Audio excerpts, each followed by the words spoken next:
Hey, I'm Rich Howells of NEPA Scene, and we're here at Union Vapors 570 in Dickson City with Mr. Ken Unstuck, as he goes by. We've had him on the NEPA Scene podcast before, but we wanted to do kind of a little catch-up thing, and this is after the NEPA Scene Open Mic that we do here on Monday nights. And we figured, let's just hang out for a little bit and chat like we usually do anyway. We're usually hanging out pretty late, just, bullshitting or whatever. But these guys just celebrated their second anniversary in business, which is a huge deal. We have a very small live audience with us tonight.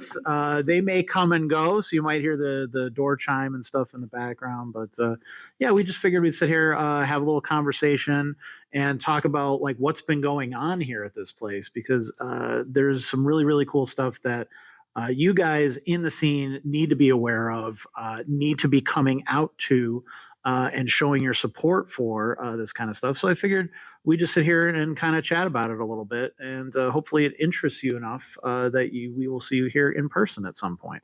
So let's start with the first thing people want to know when they hear a vape shop is hosting live local music and open mic nights. Why? How did this get started here?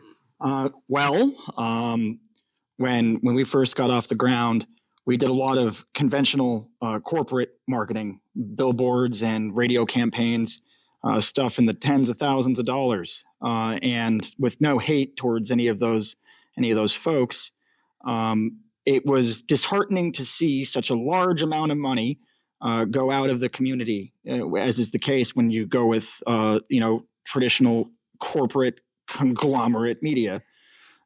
So we got to thinking, it's like, well, is there a way that we can do this in smaller bites, first and foremost? Is there a way that we can increase our local impact, especially with some of these forms of conventional advertising kind of fading off, and, radio is struggling, or do people pay attention to billboards, for example? We wanted to figure out how we could find the people that we want to be taking care of as a business out where they are, and what we can do to kind of contribute to the community that we exist in, for what that's worth. So our first ever event that we sponsored was actually New Era Wrestling. They did a Steamtown Smackdown. I remember sitting next to my business partner Gage in the seats they put aside for us as sponsors, maybe like 4 feet away from the ring. And the event's about to start, and Gage looks at me and says, "Ken, do you think we're going to actually see any increase in customers off this?" And then I watched a guy get spin kicked in the face. And I'm like, I don't give a shit. And right. when that's the way that you do things, when you do things through like guerrilla style in the trenches networking, you build actual meaningful relationships. You are able to have your authentic voice emerge organically from that process. That's the thesis anyway, and we're testing it here. And frankly, we're hoping that this idea gets stolen, because we would love to see, that sort of power unleashed in the community, where when people ask themselves, how is it that I get the message out? How do I get folks to, whether it's care about my cause or my business or whatever, what if instead of the traditional idea of, well, I'm going to talk to an ad man, to actually look around and to figure out what problems exist in their community, what you can do to help or to contribute, and how you can get involved directly to kind of make the space you live in a better space. And that's kind of where the idea originated. Last year, around this time, you and I talked on the blue carpet. That's right. Yeah. For the Steamtown Music Conference, or the Electric City Music Conference, Steamtown Music Awards. Yep. Ray was with me to promote his shows, and it was a very interesting conversation. At that point, we had done no shows, and he brought in 2 amazing shows in October, and since then we've had 39 shows featuring 127 bands, reaching as far north as Maine, as far south as Florida. They are local touring regional bands, all different sorts of genres, all different sorts of folk. And it's been really fucking awesome. That is impressive. That is a crazy number. It's insane. And, it's funny because, and we always joke that, it's a vape shop that does shows. Like, that's so crazy. But really, growing up in the local scene and still obviously, what's up? Still attending shows today, it's really not that unusual. I've seen some shows. There were shows in the back of a T-shirt shop in Kingston that I saw. There were, shows in people's basements, in definitely some dilapidated buildings in which these things should not have happened. Things were not inspected. Things were not up to code, that sort of stuff. So here you have a nice, beautiful, fairly brand new building that was just built within the last couple of years in Dickson City, a huge open space that actually has light so you can see and not trip over something and die, and everything's up to code and all that good stuff. So it's really not that crazy a concept, and maybe people should just try to overlook that a little bit, especially when we have there's still shows going on at Curry Donuts in Wilkes-Barre. Some of the best, local shows in the area. The hardcore scene puts on shows at Doug's Boardroom, which is a place where they're playing. It's a big open space where they play games and things like that. But that's turned into a venue as well. People still do stuff in the fronts of shops and places like that. The local comedy scene does the same thing. They have those pop-up shows. Don't Tell Comedy, things like that, that do all kinds of stuff all over the area. But they're always putting on shows at a lot of local bars and things like that too as well. So it's not unusual for these things to happen. Even the local theater scene, they've done some interesting stuff in places that you wouldn't normally see a theater. So you guys just celebrated your 2-year anniversary in business. How does that feel? How are you? Obviously you've been spending some time on social media, looking back on everything. So tell me where your head's at right now. It's incredible. It's overwhelming in every sense of the word. Yeah. It's all of you out there on the line when it's your own business. And you gotta be pugnacious. You have to have a lot of grit and a lot of heart. Hello, everybody. Yeah.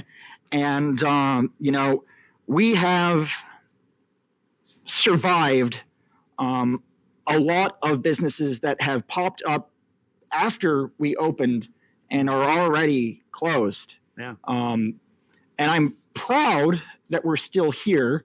I'm saddened, obviously, to see a local business or a small business go under.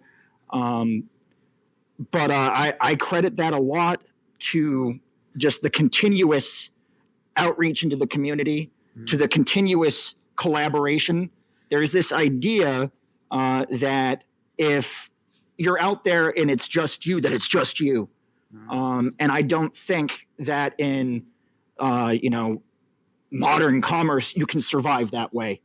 I think that you have to be innovative. You're talking about all those different venues, and the DIY scene's really inspirational.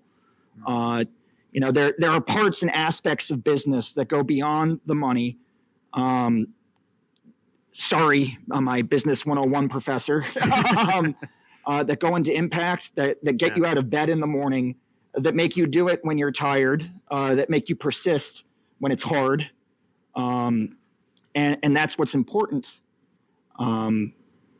So it's really just an honor to have been embraced into so many different things and goings on. It's really cool to have been collaborating with so many awesome people like NEPA Scene, I'm going to mess this up. Let's see, Diavolo Booking, Sled Dog Entertainment, Punksteria, Loud as Hell, Ted Hazard may one day have his own booking thing. He books so many awesome shows. Basically, anyone who's come to us, that kind of, it's that working together in that community that allows all of us to do better. And I think there's this false sense that, it's cliquey or that you have to know somebody. No, you really just have to show up and be kind and be respectful and probably show up more than once. I'm not great with names. It takes me a few times seeing somebody to kind of understand, okay, well, this person's cool. And it's not about, like I'm standing there with a leather jacket and glasses at the door, like letting people in or telling people they have to go. Yeah. You show up with the attitude of wanting to help and seeing where you can fit in. And you'll find a place. Everyone here is very welcoming when it comes down to that. And that's been really, really awesome. So you guys have done a wide variety of different kinds of shows. What have been some of your favorite or most memorable shows you've had here so far? That's not fair. I know, because you're always going to forget one and then regret that you didn't mention that one and that sort of thing. Well, it's tough because it's tough for a couple of different reasons. I have been so happy with every performer, every band, and every lineup that we've had out of here. Frankly, the sorts of stuff that our local promoters can put together will blow your mind. I know I'm going to keep it easy and go with our very last show. We just had the Squanches, we had Crisis in America, Owned by Assholes, and Suburban Downgrade here in the shop. And that was an honest to God, like punk hardcore show that was absolutely phenomenal. The energy in the room was great. The performers were out of this world. And that's usually the case. We have a relatively small but brightly lit and safe space. We have a fantastic sound system, wonderful sound techs. It was caring about that allowed us to kind of build that trust and that stuff that gets people to continue to want to book here and to do shows here. Let's see if there's any other stand-up memories. I mean, the first show, I'm gonna play it safe here with my chronological answers. That was a ska show. We had 13 Cavities, Lunch Trucks, Neanderthals, and Do It With Malice.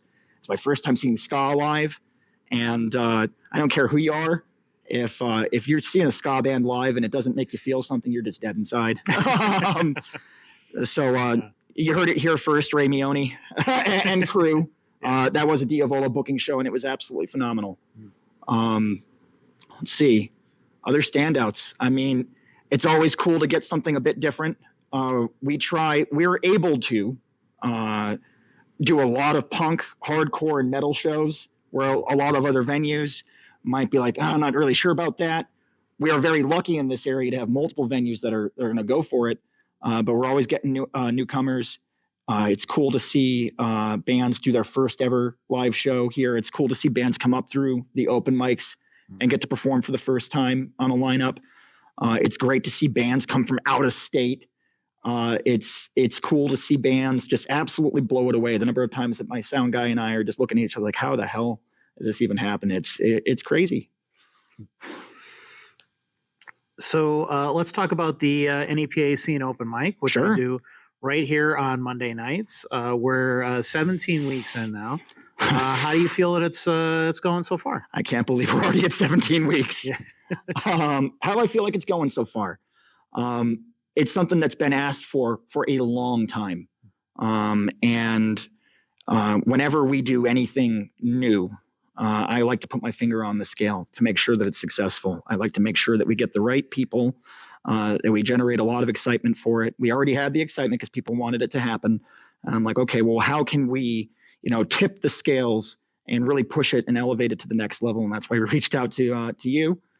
This gentleman right here has been doing open mics at the V Spot and probably other places for 10 fucking years. Mm-hmm. I figured that it would be good to have somebody who has got experience doing that. For the multitude of things that you can run into that you might not think about when you're doing an event, it's all live, and we gather all these folks that arrive as strangers possibly, and you don't know what's going to happen, and that's the magic of it. It's also a bit of the risk of it. Yep. How do we civilly coexist and how we have a good time? And we've been very fortunate, I think, to not have too many snafus in that direction. And when stuff inevitably happens, we're able to kind of get everybody together and rally the troops. And that's pretty much how I feel about it. I'm honored that we got this going on here. How important do you feel that open mics are to the scene? Oh God. You can call me an alarmist here.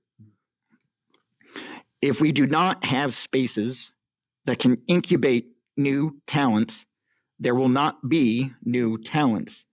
If there is not new talent, even old, established, successful talent might oversaturate the market. You know, people might be like, oh, I've heard these guys a bazillion times. Why should I come out to this show? Without new and exciting stuff, people get disengaged. They lose interest. You need a space where you can show up a completely unknown quality and, and frankly suck. It's your first time live. You're going to be nervous. You're going to forget things. That's the point of open mic. It's to help you be in a room where nobody could be like, well, I paid good money for this. But you come out and we enjoy one another. We're constantly blowing each other away with the talent, that we see and the growth and the development. You won't get confidence in front of a crowd playing alone in your garage or in your room with your buddies. You're not going to learn whether your jokes hit or not, just live streaming them from your kitchen. You need to have that face-to-face interaction. You need to develop a presence. Especially in the age of streaming, if you want to be able to make some side money doing music, you're going to need to learn how to perform live, and to book shows and to get booked, and so you can sell merch and all that happy stuff. But that's also where you meet the really, really cool thing. It's where you meet people. It's where you experience new places. It's where you make memories. And your open mic is your opportunity to stick your toe in the water. It's an opportunity, to give voice to the things that you've got going on in a way that it's chaotic, because it's raw, but it's also safe because all of the people in this room are here to do the same thing. They're all here, to test, their work, to hone their craft, to enjoy one another's company. So you're primed for success. As you try and go out. And I know on the venue side of things that if somebody just starts up a band and they've never played in front of anybody anywhere and it's their first ever band, I'm like, hey, can I book a show at your shop? Well, it's not that you haven't built connections. It's that I don't know that you can you perform live? Right. Do you have what it takes to go the distance on a 30, 45 minute, set? Are you going to figure out once you get up there that, oh shit, I only had 15 minutes of material? Right. And beyond any of that, because open mics are free, they're a fantastic way on the fan side of things to get involved in the scene. You can show support without really having to, commit. I know it's usually if you go to a live show, folks, around here with local touring regional bands, you're not looking at more than $30. And that's if you're going to an all-day festival in our backyard, It's very, very economical to get into it. But if you can't afford the $10, if you can't afford the 5, 15, whatever, covers to get into these venues to see these shows, you still have the opportunity to get to enjoy live music with friends in a space that, isn't somebody's garage. Not there's anything wrong with garages, but, and get together that way. So I think that from both sides of it, from the production side of actually being the music maker or the comedian, the magician, and we've had a few acts here, to being an enjoyer of it and supporter of it, it's so important for both pieces of that. And this place, I think, has a certain vibe, a certain setting for people that makes it stand out from other open mics in the area and things like that. Even the other open mic that I do on Tuesdays, I always tell people that, the open mic performers who come every week, a lot of them are at a different open mic every night of the week because there's other ones, obviously, besides the ones that I do. But each one of them has a different kind of audience. They have, a different kind of setup at each one as well. I mean, a lot of the DIY venues that I'm used to, do not have this kind of, a beautiful equipment set up, drum set ready to go, all that kind of stuff. And, back where the camera can't see here, maybe I'll insert some footage later if I'm feeling like editing. There are some other there's some couches back here and some video games and board games, all that kind of stuff, and tables set up and all that kind of thing. So you can just kind of hang out and vibe as well. So can we talk a little bit about the environment here and how you've purposely set everything up? Certainly. So when this industry first stood up, it was barely even an industry. It was a very DIY hobby that folks gathered together, and people laugh about it these days. But back in the day, people used to be very proud of the rigs that they built up, and they'd have cloud competitions where they could see who could vape the most. And yeah, I get it, But back in the day, the modern cigar club, it was very much like that. Yeah. But with the advent of technological advance, as people realized, oh, hey, this DIY thing that these people are doing, largely to quit smoking, it's potentially lucrative. What began to displace the old school vape shop that had similar vibes to like a skate shop where people would, have their hobby pieces and they would hang out and talk about what they did during the day, and be able to meet and plan things. As it became more and more stuff that can be, condensed and crammed into a convenience store or a gas station, that part of things died off because the profit motive to have it there didn't exist anymore. So a lot of folks talked to us as we were getting this stood up about missing old school vape shops. And really what I heard there was that people missed having that third space. They missed having community. They missed having like-minded friends. So we asked ourselves, well, what sort of things would we like to have in a spot like this, if that is, kind of defunct, and we brought together our shared interests. So we do have board games, video games, stuff like that. Basically, we wanted this to be a place where people could kind of spend time, catch up with one another, stay in touch with each other. And we built this coming out of the pandemic, and it seemed like it was super important. We wanted to have the space to be able to do what we wanted as we grew, rather than being constrained by a tiny footprint, trying to maximize profit or whatever. We had a feeling that this would be the way that we'd want to go. So that's more or less how the rest of the lounge got built up. The sound system behind us was a direct response to the stage collapse at Keystone. Having heard, it's really right down the road here. Not too far. For those who remember the Keystone stage in Oliphant. Yeah. And when it comes to this, I think I actually talked to you about it and how nervous I was going into it. I wanted to approach it with respect to make sure that we did it right. Yeah.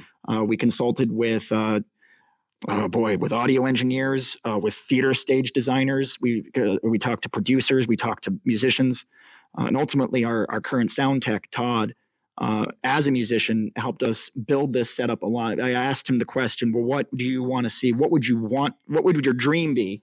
Yeah. If you got told that you got booked at a venue when you walk in to see it? And that's the direction we went in with that.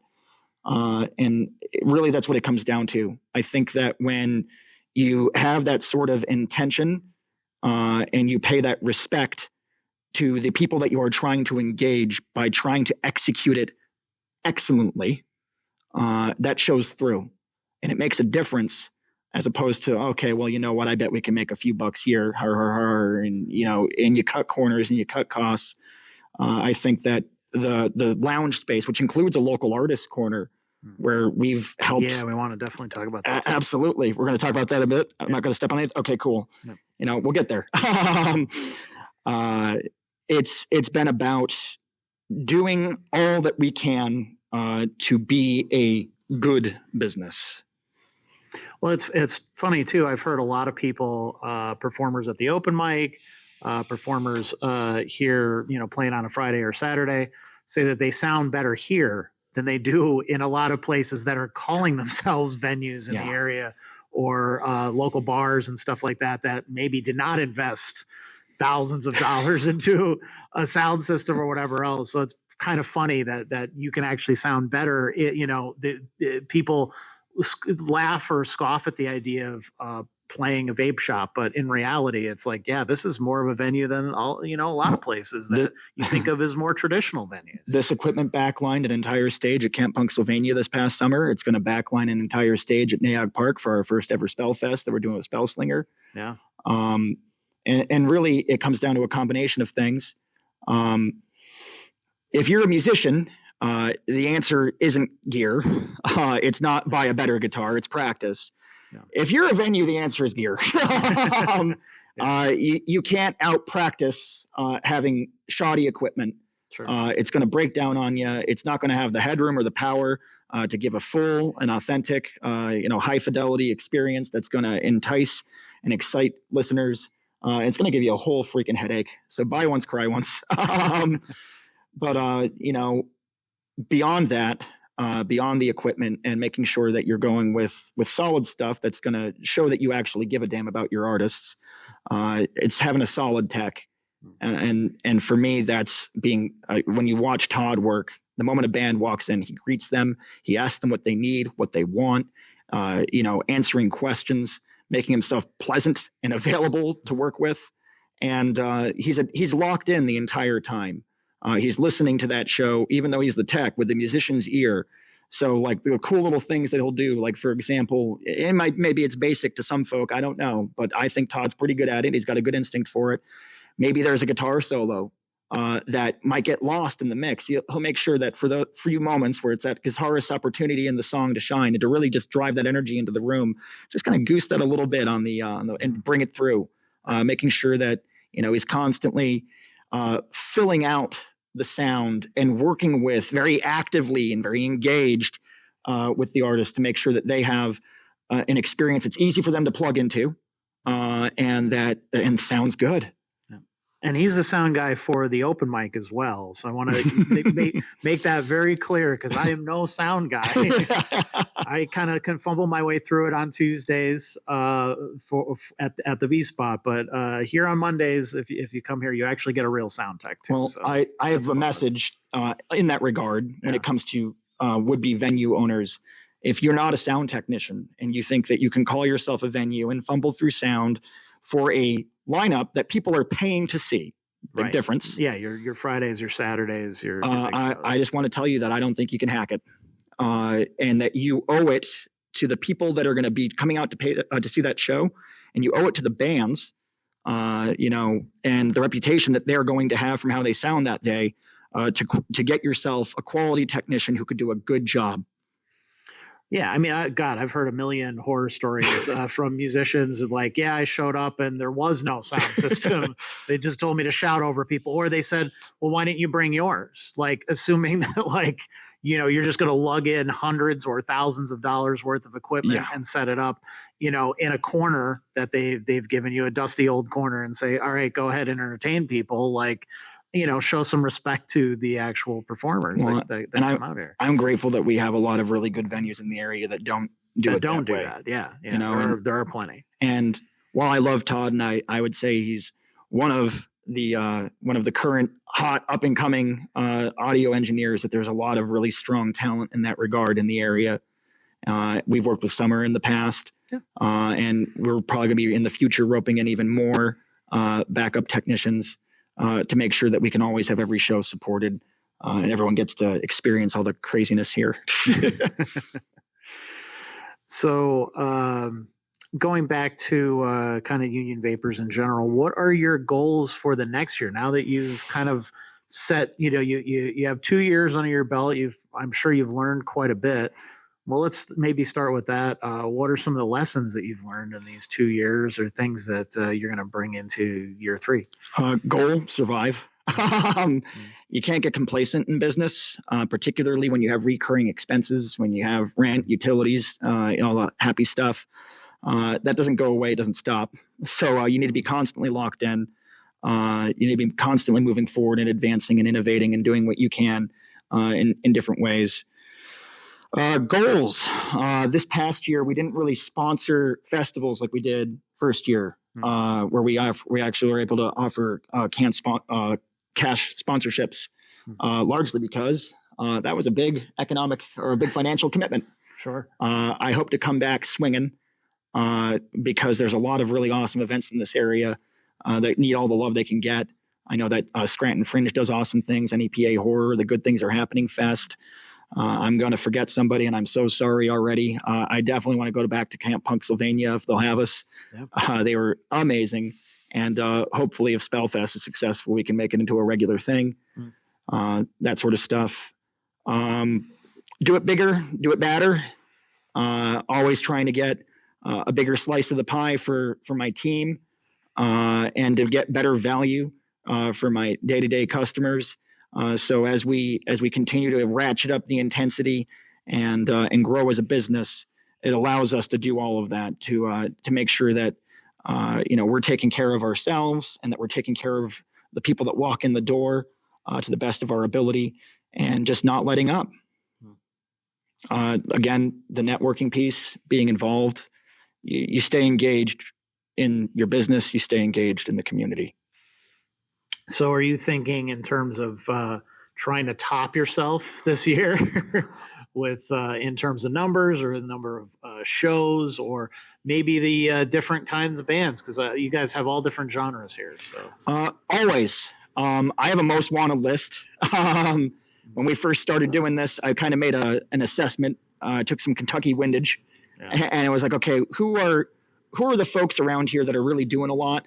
Who are the folks that are producing high quality, awesome art? And how do I get them in here?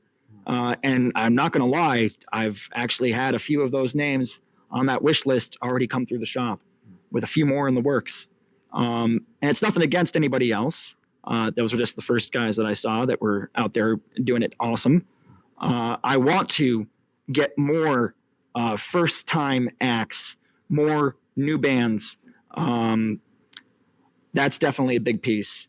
I keep on reaching out to, see if I can snag a national act here. Yeah. I had a letter writing campaign with Insane Clown Posse. Of all artists. That's an interesting. When Low Cut Connie got dropped from the Rock and the River Festival, our team reached out to them and like, hey, if you're looking for a place to play, we can throw you on a lineup. We can get you a show by hook or by crook to make that happen, mainly with the goal of increasing awareness of the shop, increasing awareness of the shows, so it can be a better place that can more strongly support new and up and coming artists, and try to save Northeast PA's reputation after that. That was rough. Yeah, I think the area took a bit of a hit with that. Yeah, I'd agree. Yeah. But we're a tenacious folk. There has been a lot of things that should have put a lot of different parts of this area under for good. And I don't think you can rely on luck forever, but you could definitely tap into our heritage of being a resilient, dogged people. Yep. And it's something that I think about, when I get out of bed in the morning and get ready to swing on another day. Well, I know the name Union Vapors comes from that union sort of attitude that you kind of bring into this, which I think is an interesting angle and way to run things, which I think is really and I mean that in the most positive way that it possibly can. Well, while other shops are out there calling themselves kings or bosses or whatever, we took our inspiration from this region's heritage, which is overwhelmingly, our grandparents and our great grandparents doing the hard work, with steel and coal and rail and textile. Our logo is actually inspired off of one of the workers' unions insignia.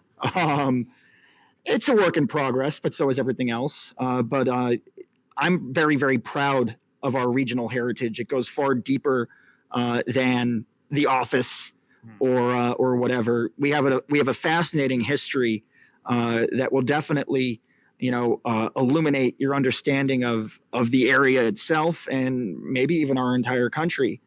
And that was important to us. And from the get-go, it was a reminder to our team that we are a team, that we succeed through collaboration.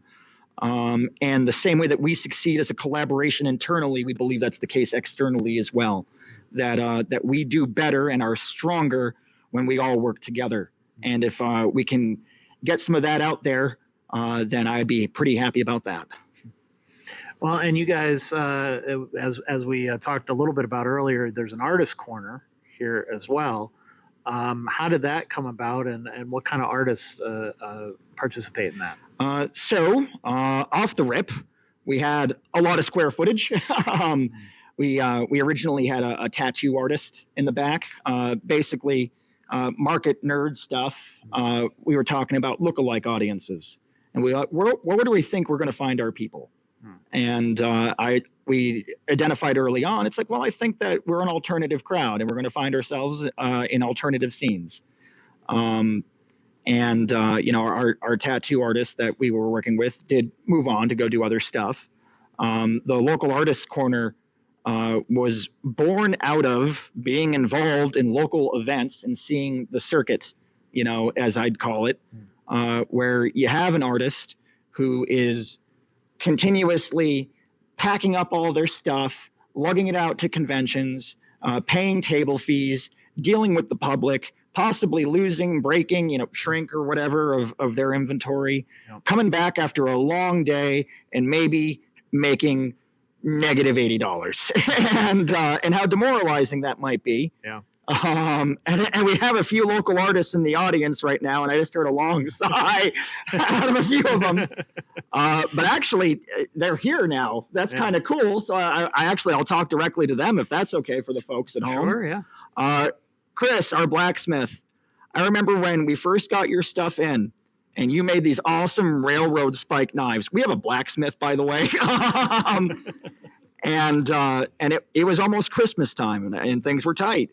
I'm not going to get into all your business, but who doesn't have things that are tight around Christmas? And we got a small batch of knives, and I called you a few days after you brought them into the store. I'm like, Chris, I've got a problem. You're like, oh, no, what is it? And I'm like, I'm out of your damn knives. And seeing how excited people were to get their hands on the stuff that you made with your mitts and how it could help you to do what you got to do as an artist to support yourself and continue your craft. My buddy who bought your knife at Horror Fest, saying that it's the best knife he's ever owned in his entire life. I know that means something to you. Miss Machi, House of Ma, doing homemade jewelry or handmade jewelry, new to it and swinging hard and going to all these events, and knowing that her participation in the scene here is helping her making ends meet. Miss Kelsey from Barthold Studio, we've been at almost every event together. I remember when I first met you, you were maybe a little bit meek and unsure of your business and the plan that you had, maybe wondering if you could make it as an artist and selling your stuff and all that happy stuff, and watching you with each passing event grow more confident, grow more friends, do more sales, and get closer and closer to that goal of being able to support yourself completely through your art. And holy shit, that's fucking awesome. And those aren't the only artists we've got. We have got two potters. We have a 3D printer. We have a guy who makes cigar box guitars. We have an illustrator, Miss Brenna, who's actually got a mural over at the Ritz. And we have Seed Bomb, those eco punks that are always going to all of our cool punk based events, doing bombs, salves, teas, lino cut prints. I like it because it showcases the actual artistic spirit of this area. It helps literally support people and put food on the table, and it helps people beautify their day-to-day lives and their space and the things that they do with something that's made by hand here where we all live, as opposed to some mass-produced junk that has, no real anything behind it. Thankfully, there's no places nearby that sell that kind of food, right? I mean, there's nothing around the corner here or anything like that. It is what it is. I mean, but it shows you can come to Dickson City, where there's commerce all over the place, and find some actual real good handmade stuff, not just junk that is imported here and dumped on a shelf. Well, and I remember talking to the businesses that we partnered with to do giveaways, and I said, look, the way I see it, we here on the Scranton Carbondale, we're at a juncture between multiple states. People stop through here in New York and New Jersey, and they might not go venture into downtown Scranton where your business is, or into Taylor, or into Old Forge, or Oliphant, these outlying areas. But there's so many businesses around here that I believe in the products and services that they offer. And I know that to some extent they deserve or to be represented in a place of commerce. It can't simply be big box chains when it comes to the things that we fill our homes with. It can't be big corporate music and art when it comes to the things that we fill our minds with and elevate our hearts with. We need to tap into the power that is available all around us and unique to our community, so that we can really get some of that good, Scranton energy, and that all of the power that's behind that, handed down from generation to generation, the hard work that's built everything that we see around us. We need to honor that legacy by continuing to care for one another and look out for each other. If you are a local artist, how could you get your stuff here? Well, the Artist Corner is an interesting place right now because it is literally in the corner. And I need to build a display eventually so that we can get more artists in. That is something that is definitely on the radar. It's on my very long to-do list. But basically, if you come into the shop and you talk to me and you have something that doesn't currently clash with an artist that we have here, we like to make sure that everyone does well. And we like the cut of your jib, then we'll do what we can to work with you. Nice. Well, it's cool too, because speaking of that vibe and whatever else, Machi, who performs here at the open mic, is also working on her jewelry while she's here too. So you can multitask. You can come here and hang out and work on whatever you're doing. If you gotta restring your guitar or something like that, come hang out and do it here. Work on your DIY project here at one of these tables while you're doing that. Play a game or something if you want. That's actually something that we're expanding. When Maggie's Casket, a local paint and sip artist, lost the venue that she had been working with. She reached out to us and we took her on, and we've been doing a few paint and sips here and there. And ladies, was that a good time? Yeah.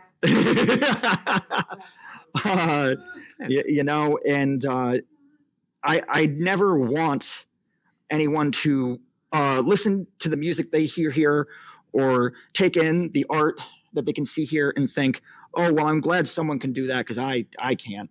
Yeah. Art is more than a commodity or a consumable. The creation of that is a necessary part of human expression and being a fucking person. It's not a question of if you can or if you can't, you must. And to the extent that you don't, there's a part of you that's always going to be wondering why you left it there, why you didn't pick it up. And workshops, I think, make that more accessible. The same thing I tell to our open mic artists: if you're just starting off with arts or crafts, just suck. Like, get started, do your first thing, have it be absolute dog shit, laugh about it later. Emotionally blackmail your friends into telling you that it's not so bad. And keep doing it. Keep making shitty art. Because if you do, eventually you're going to look around and people are going to be looking at the art that you've made, the talent that you've honed, and think, wow, that's really something. And that's what we see, it's really great to watch our artists grow, to expand and deepen their skill sets, to make better and better stuff. Yep. We want that juju, not just so you can, shop local, but also so that you can kind of catch the bug. and start making and producing your own happiness and stuff like that. Yeah. So what would you say to people who haven't been here yet and have maybe heard some vague things about it, but they haven't actually shown up? What would you say to try to get them to come out here and give all of the events and things that you're doing here a shot? I mean, I begin with get in here, obviously. Get in here.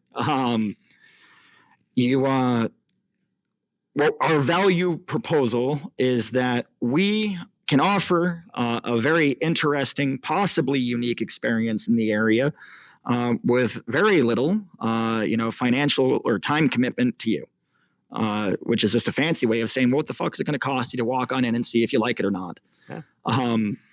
The area can always use a few more adventurous souls to venture forth and try new things. And that's not just true for our business. We have an amazing downtown with all sorts of really cool shops that are worth checking out. Shopping doesn't have to be just going to the mall and checking out the same 5 chain stores that exist in literally every mall. It can very much be seeing, what is the heart and soul of the place where I live. So it's that really. And if a place is, proud of itself and what it's doing, it's going to reflect that. So why wouldn't you want to be there if you were going to shop somewhere? Absolutely. And most of the shows here, I mean, the open mic is free. Mm-hmm. Most of the shows are what, like $10 at the door, $15, $20? So the way that works, the bands keep what they kill. We shoulder the costs of running the show. So for all the would-be promoters and venue owners out there, don't be discouraged, but understand, you're paying technicians, you're paying licensing, you're paying insurance, you're paying utilities. And that's a significant roadblock for anybody who wants to get out there and perform. You buy a couple $1,000s worth of amps and guitars and basses and drums and mics, and you're like, oh, shit. Now where do I play? And so we let the bands determine the rate that they want to charge. If a band comes in and they want to do a free show, okay, well, that's on you guys. Yeah. And we believe that encourages them to bring their very best effort when it comes to promoting and performing. And we don't, and it, it's engaging to know that you are going to, if you succeed, it's your success. If you blow it, it's also your failure. It's a double-edged sword there, but, sure. But yeah, there's that piece of it. So we have a show. I think our first show is going to be $5 coming up soon. But 10 is pretty customary. When you think about it, that's 4 bands, usually average 20-ish people, putting on 3 to 4 hours of live entertainment. That's kind of a steal. Yeah. And especially when you consider the unique nature of these shows, where it's not like, a national act we're going to do the same thing. Cookie cutter 800 freaking times all over the world. You never know what the hell's going to happen here. It's 21 and over. 21 and over. BYOB. BYOB. And any other details that I'm not thinking of? For all of you artists that want to book here, the shows will always start at close. They'll always start at close of business. I'm sorry, there's not much I can do about it. We need to make sure that we can keep the lights on. Shows are starting at like 9. Doors are at 8. Shows are at 9. Be brave. You can do it. I'm doing it. But they're always a good time. And, after every show, we usually have folks hanging out, exchanging contact information, making friends, building relationships, all that happy stuff. Doing random interviews. Just, this is all off the cuff, by the way, if I didn't make that clear earlier. So I wrote a couple of questions while we were doing the open mic and was like, hey, let's just do this. Works for me. All right, cool. Well, anything else you want to mention? I just want to thank you for all that you do. Not just for this area. He hates it when I do this. This might be, well, you're on camera all the time with the podcast each week. I know you love it. It's your favorite part of it. Yeah. If I could somehow do that as a man behind the curtain, Wizard of Oz kind of thing, I would do it. But this man, I'd look good as a floating. This man here has been doing hard work for the scene for 10 years, coming from a background in commercial journalism, doing independent journalism. I really think that the work that he does is extremely important, and please support it. Buy the damn merch, as I say at almost every show, and show up. Well, thank you, sir, and thank you for allowing us to do this here on Mondays. So we want to see you guys come out to the NEPA Scene Open Mic on Mondays, and we want to see you here on the weekends. I was here on Saturday. Where were you guys? So continue to come out and support these cool DIY venues like Union Vapors, who are putting in the work to making this a really cool space. Easily one of my favorite places to see a show in this area. So. But it can't survive without more people coming in and new people coming in and giving things a shot. And so, as much as I enjoy live streaming stuff and whatever, people in the comments are like, "Oh, this is cool," or "These sound great," or whatever. It sounds so much better. It looks so much better in person. So make that happen. And thanks so much for doing this. Thank you. Yeah. All right.